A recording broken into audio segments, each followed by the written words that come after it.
নমস্কাৰ crack Assam exam YouTube চেনেলৰ অন্য এটা ভিডিঅলৈ আপোনাক পুনৰবাৰ স্বাগতম জনাইছো।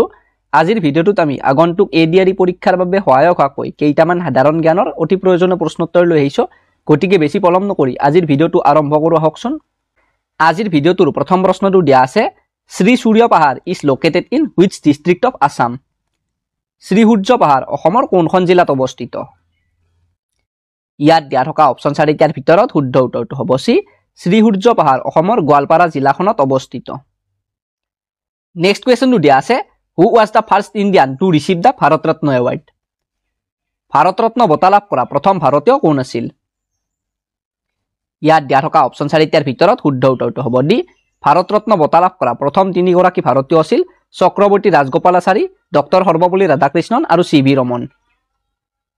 নেক্সট কুৱেশ্যনটো দিয়া আছে, which day is celebrated on the birthday of Arjuna award winner Bhogeshwar Baruah? Arjun বঁটা বিজয় ভোগেশ্বৰ বৰুৱাৰ জন্মদিনটো কি দিৱস হিচাপে পালন কৰা হয়? ইয়াত দিয়া থকা অপচন 4টাৰ ভিতৰত শুদ্ধ উত্তৰটো হ'ব বি, অৰ্জুন বঁটা বিজয় ভোগেশ্বৰ বৰুৱাৰ জন্মদিনটো অভিৰুচি ক্ৰীড়া দিৱস হিচাপে পালন কৰা হয় আৰু ভোগেশ্বৰ বৰুৱাৰ জন্মদিনটো হ'ল 3 ছেপ্টেম্বৰ। নেক্সট কুৱেশ্যনটো দিয়া আছে, what is the name of the person known as the father of theatre in Assam? অসমৰ ভ্ৰাম্যমান থিয়েটাৰৰ জনকৰূপে খ্যাত ব্যক্তিগৰাকীৰ নাম কি? ইয়াত দিয়া থকা অপচন 4টাৰ ভিতৰত শুদ্ধ উত্তৰটো হ'ব চি, অসমত ভ্ৰাম্যমান থিয়েটাৰৰ জনকৰূপে খ্যাত ব্যক্তিগৰাকীৰ নাম হ'ল অচ্যুত লহকৰ। নেক্সট কুৱেশ্যনটো দিয়া আছে, what was the name of the first mobile theatre group in Assam? অসমৰ প্ৰথমটো ভ্ৰাম্যমান নাট্য দলৰ নাম কি আছিল? ইয়াত দিয়া থকা অপচন 4টাৰ ভিতৰত শুদ্ধ উত্তৰটো হ'ব ডি, অসমৰ প্ৰথমটো ভ্ৰাম্যমান নাট্য দলৰ নাম আছিল নটৰাজ থিয়েটাৰ। ভিডিঅ'টোত আগলৈ যোৱাৰ আগতে আপোনালোকক জনাব বিচাৰিছো যে স্ক্ৰীনত দিয়া থকা আমাৰ চেনেলৰ ই বুকখনত ৮,০০০তকৈও অধিক প্ৰশ্নোত্তৰ আছে, যিখন ই বুক পঢ়ি আপোনালোকে আগন্তুক এডিআৰই আৰু আসাম পুলিচৰ পৰীক্ষাত আপোনাৰ মাৰ্ক বৃদ্ধি কৰিব পাৰিব।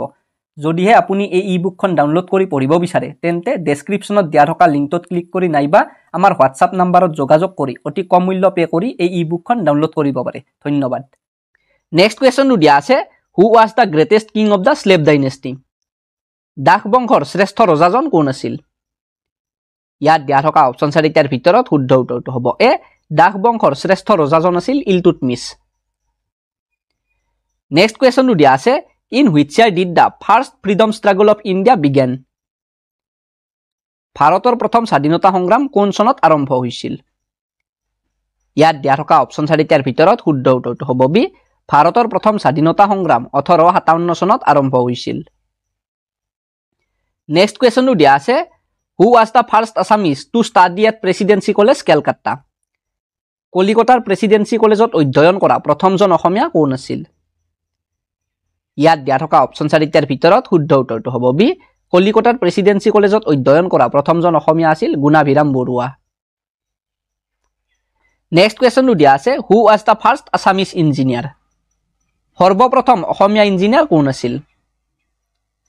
ইয়াত দিয়া থকা অপচন 4টাৰ ভিতৰত শুদ্ধ উত্তৰটো হ'ব চি, সৰ্বপ্ৰথম অসমীয়া ইঞ্জিনিয়াৰ গৰাকী আছিল বলিনাৰায়ণ বৰা। নেক্সট কুৱেশ্যনটো দিয়া আছে, Nagarjuna Sagar dam is located on which river? Nagarjun Sagar বান্ধ কোনখন নদীত অৱস্থিত? ইয়াত দিয়া থকা অপচন 4টাৰ ভিতৰত শুদ্ধ উত্তৰটো হ'ব চি, নাগাৰ্জুন সাগৰ বান্ধ কৃষ্ণা নদীত অৱস্থিত। নেক্সট কুৱেশ্যনটো দিয়া আছে, which place is known as the Mecca of football in India? ভাৰতৰ ফুটবলৰ মক্কা বুলি কোনখন ঠাইক জনা যায়? ইয়াত দিয়া থকা অপচন 4টাৰ ভিতৰত শুদ্ধ উত্তৰটো হ'ব এ, কলকাতাক ভাৰতৰ ফুটবলৰ মক্কা বুলি জনা যায়। নেক্সট কুৱেশ্যনটো দিয়া আছে, হোৱেৰ is Eden garden stadium located in India? Eden garden stadium ভাৰতৰ ক'ত অৱস্থিত? ইয়াত দিয়া থকা অপচন 4টাৰ ভিতৰত শুদ্ধ উত্তৰটো হ'ব এ, ইডেন গাৰ্ডেন ষ্টেডিয়াম ভাৰতৰ পশ্চিমবংগৰ কলকাতাত অৱস্থিত। নেক্সট কুৱেশ্যনটো দিয়া আছে, who was the first Assamese women to be awarded the Padma Shri award? Padma Shri সন্মান লাভ কৰা প্ৰথম অসমীয়া মহিলাগৰাকী কোন আছিল? ইয়াত দিয়া থকা অপচন 4টাৰ ভিতৰত শুদ্ধ উত্তৰটো হ'ব বি, পদ্মশ্ৰী সন্মান লাভ কৰা প্ৰথম অসমীয়া মহিলাগৰাকী আছিল অমলপ্ৰভা দাস। নেক্সট কুৱেশ্যনটো দিয়া আছে, who is the famous poet known as Bakul বনৰ কবি? বকুল বনৰ কবি নামেৰে খ্যাত সাহিত্যিকগৰাকী কোন? ইয়াত দিয়া থকা অপচন 4টাৰ ভিতৰত শুদ্ধ উত্তৰটো হ'ব এ, বকুল বনৰ কবি নামেৰে খ্যাত সাহিত্যিকগৰাকী হ'ল আনন্দ চন্দ্ৰ বৰুৱা। নেক্সট কুৱেশ্যনটো দিয়া আছে হোৱে did Mahatma Gandhi road the article lovely Assam Mahatma গান্ধীয়ে লাভলি আছাম নামৰ প্ৰবন্ধটি ক'ত থাকোঁতে লিখিছিল ইয়াত দিয়া থকা অপশ্যন 4টাৰ ভিতৰত শুদ্ধ উত্তৰটো হ'ব ডি মহাত্মা গান্ধীয়ে লাভলি আছাম নামৰ প্ৰবন্ধটি তেজপুৰত থাকোঁতে লিখিছিল নেক্সট কুৱেশ্যনটো দিয়া আছে what is the name of the first law college in Assam অসমৰ প্ৰথমখন আইন মহাবিদ্যালয়ৰ নাম কি ইয়াত দিয়া থকা অপশ্যন 4টাৰ ভিতৰত শুদ্ধ উত্তৰটো হ'ব এ অসমৰ প্ৰথমখন আইন মহাবিদ্যালয়ৰ নাম হ'ল আৰ্য ল কলেজ আৰু এই মহাবিদ্যালয়খনৰ বৰ্তমানৰ নাম হ'ল বিষ্ণুৰাম মেধি চৰকাৰী আইন মহাবিদ্যালয় নেক্সট কুৱেশ্যনটো দিয়া আছে what is the name of the first geographic book written by the missionaries in Assamese Asamiya ভাষাত মিছনাৰীসকলে ৰচনা কৰা প্ৰথমখন ভূগোলৰ কিতাপৰ নাম কি ইয়াত দিয়া থকা অপশ্যন 4টাৰ ভিতৰত শুদ্ধ উত্তৰটো হ'ব চি অসমীয়া ভাষাত মিছনাৰীসকলে ৰচনা কৰা প্ৰথমখন ভূগোলৰ কিতাপৰ নাম হ'ল ভূগোল শিক্ষক নেক্সট কুৱেশ্যনটো দিয়া আছে who was the first Assamese person to win the Filmfare award Filmfare বঁটা লাভ কৰা প্ৰথম অসমীয়া ব্যক্তিজন কোন ইয়াত দিয়া থকা অপশ্যন 4টাৰ ভিতৰত শুদ্ধ উত্তৰটো হ'ব এ ফিল্মফেয়াৰ বঁটা লাভ কৰা প্ৰথম অসমীয়া ব্যক্তিজন হ'ল বিজয় চৌধুৰী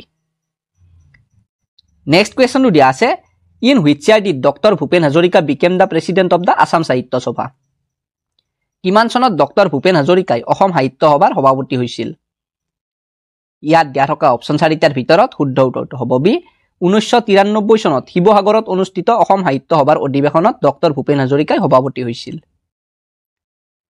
নেক্সট কুৱেশ্যনটো দিয়া আছে what is the name of the autobiography of doctor Bhupen Hazarika doctor Bhupen হাজৰিকাৰ আত্মজীৱনীমূলক গ্ৰন্থখনৰ নাম কি ইয়াত দিয়া থকা অপশ্যন 4টাৰ ভিতৰত শুদ্ধ উত্তৰটো হ'ব এ ডক্টৰ ভূপেন হাজৰিকাৰ আত্মজীৱনীমূলক গ্ৰন্থখনৰ নাম হ'ল মই এটি যাযাবৰ নেক্সট কুৱেশ্যনটো দিয়া আছে in which year did doctor Bhupen Hazarika died কোন চনত ডক্টৰ ভূপেন হাজৰিকাৰ মৃত্যু হৈছিল ইয়াত দিয়া থকা অপশ্যন 4টাৰ ভিতৰত শুদ্ধ উত্তৰটো হ'ব বি 2011 চনৰ 5 নৱেম্বৰ তাৰিখে ডক্টৰ ভূপেন হাজৰিকাদেৱৰ মৃত্যু হৈছিল নেক্সট কুৱেশ্যনটো দিয়া আছে what is the highest posthumous award in India received by doctor Bhupen Hazarika in 2012 doctor Bhupen হাজৰিকাই 2012 চনত মৰণোত্তৰভাৱে লাভ কৰা ভাৰতৰ শ্ৰেষ্ঠ সন্মানটো কি ইয়াত দিয়া থকা অপশ্যন 4টাৰ ভিতৰত শুদ্ধ উত্তৰটো হ'ব ডি ডক্টৰ ভূপেন হাজৰিকাই 2012 চনত মৰণোত্তৰভাৱে লাভ কৰা ভাৰতৰ শ্ৰেষ্ঠ সন্মানটো হ'ল পদ্ম বিভূষণ বঁটা নেক্সট কুৱেশ্যনটো দিয়া আছে what was the name of the artist who made the পিকক থ্ৰন ময়ূৰ সিংহাসন বনোৱা শিল্পীজনৰ নাম কি আছিল ইয়াত দিয়া থকা অপশ্যন 4টাৰ ভিতৰত শুদ্ধ উত্তৰটো হ'ব চি ময়ূৰ সিংহাসন বনোৱা শিল্পীজনৰ নাম আছিল বেবদল খান